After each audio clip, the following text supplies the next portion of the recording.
I am the Tofu Golem. Please enjoy the video.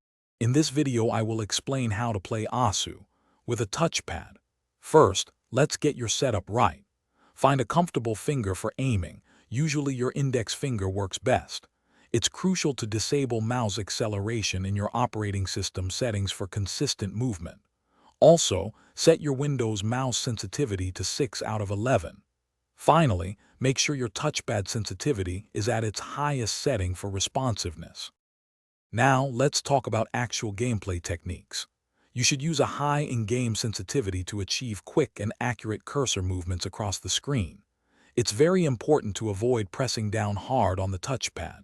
A light touch prevents friction burns and allows for smoother glides. Remember to use your keyboard for tapping hit circles and holding sliders, reserving your touchpad solely for aiming. Practicing a slight hover can also enhance your precision. Optimizing your Asu settings is key for touchpad play. First, enable raw input in the game's options for direct, unfiltered touchpad control. When raw input is active, set your in-game sensitivity to 1.0 times.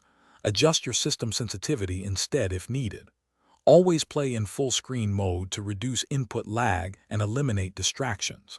Lastly, disable mouse buttons in play mode to avoid any unintended clicks during intense moments. To truly improve, consistent and smart practice is essential.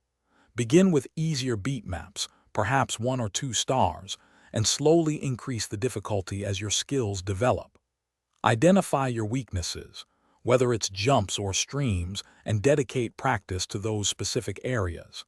Maintaining a positive mindset and confidence during play can significantly impact your performance. Don't forget to regularly stretch your fingers to prevent strain and build stamina for longer play sessions. Thanks for watching. Consider subscribing if we helped you today.